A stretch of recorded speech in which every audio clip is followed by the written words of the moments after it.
Ambati silks Kanchipuram sorry store now in Vijayawada. Exclusive పట్టు saris, సల్వాస్ and lehengas.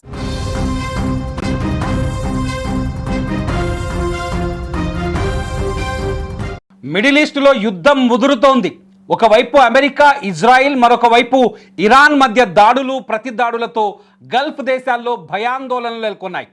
తాజాగా Bahrain రాజధాని మనామాలోని భారీ పేలులు వినిపించాయి. అక్కడ ఉన్న అమెరికా నౌకాదళం 5వ ఫ్లీట్ కేంద్రం సమీపంలో భారీగా పొగ కనిపిస్తోందని అంతర్జాతీయ మీడియా సంస్థ రాయిటర్స్ వెల్లడించింది.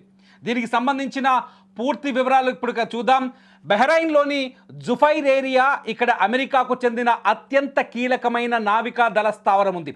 సరిగ్గా ఇదే ప్రాంతాన్ని టార్గెట్ చేస్తూ ఇరాన్ మిసైల్స్తో దాడి చేసినట్టు తెలుస్తోంది.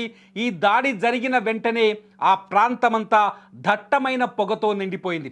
అమెరికా, ఇజ్రాయెల్ దేశాలు కలిసి ఈరోజు తెల్లవారుజామున ఇరాన్పై జాయింట్ ఆపరేషన్ నిర్వహించాయి. దీనికి ప్రతీకారంగానే ఇరాన్ ఈ క్షిపణి దాడులను చేసినట్టు సమాచారం అందుతోంది. ఇక్కడ మరో ముఖ్యమైన విషయం ఏంటంటే, ఇరాన్ కేవలం బహ్రెయిన్ను మాత్రమే కాదు, అమెరికా బేసులు ఉన్న మరో 8 దేశాలను కూడా లక్ష్యంగా చేసుకున్నట్టుగా తెలుస్తోంది.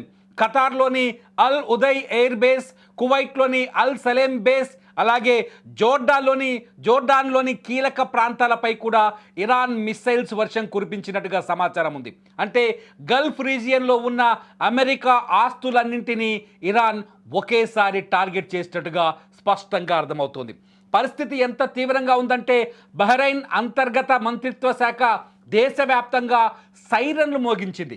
ప్రజలందరూ అప్రమత్తంగా ఉండాలని, సురక్షిత ప్రాంతాలకు లేదా షెల్టర్లలోకి వెళ్లాలని హెచ్చరికలు జారీ చేసింది. ముఖ్యంగా బహ్రెయిన్లో ఉన్న అమెరికా పౌరులను తమ ఇళ్ల నుండి బయటకు రావద్దని అక్కడి అమెరికా రాయబార కార్యాలయం ఆదేశాలు జారీ చేసింది. ఇక ఇరాన్ ఈ దాడులకు ముందు ఒక స్పష్టమైన హెచ్చరికను కూడా ఇచ్చింది. తమ దేశ సార్వభౌమత్వాన్ని దెబ్బతీసేలా అమెరికా, ఇజ్రాయెల్లు దాడులు చేశాయని, అందుకే దీనికి క్రషింగ్ రెస్పాన్స్ అంటే గట్టి సమాధానం ఇస్తామని ఇరాన్ ప్రకటించింది. చెప్పినట్టుగానే ఇరాన్ రెవల్యూషనరీ గార్డ్స్ ఒకేసారి డ్రోన్లు, బ్యాలిస్టిక్ మిసైల్స్తో విరుచుకుపడ్డారు. కేవలం గల్ఫ్ దేశాలే కాదు, ఇరాక్ రాజధాని బాగ్దాద్లో కూడా ఉద్రిక్తతలు పెరిగాయి. అక్కడ ఇరాన్ మద్దతున్న గ్రూపులపై అమెరికా జరిపిన దాడుల్లో ఒకరు మరణించగా 3 గాయపడ్డారు. దీంతో మొత్తం పశ్చిమాసియా ప్రాంతం ఒక అగ్ని గుండంలా మారింది. ప్రస్తుతం గల్ఫ్ దేశాల గగనతలాన్ని అంటే ఎయిర్ స్పేస్ను మూసివేశారు. చాలా విమాన సర్వీసులు ఇక్కడ రద్దయ్యాయి. ప్రస్తుతానికి బహ్రెయిన్లోని అమెరికా బేస్లో జరిగిన ఆస్తి నష్టం, ప్రాణ నష్టం గురించి అధికారిక సమాచారం రావాల్సి ఉంది. అయితే యుద్ధం స్థాయి పెరుగుతుండడంతో ప్రపంచ దేశాలు ఆందోళన వ్యక్తం చేస్తున్నాయి. అమెరికా తదుపరి అడుగు ఎలా ఉంటుంది, ఇరాన్ ఇంకా ఎన్ని దాడులకు తెగబడుతుందన్నది ఇప్పుడు పెద్ద సస్పెన్స్గా మారుతోంది.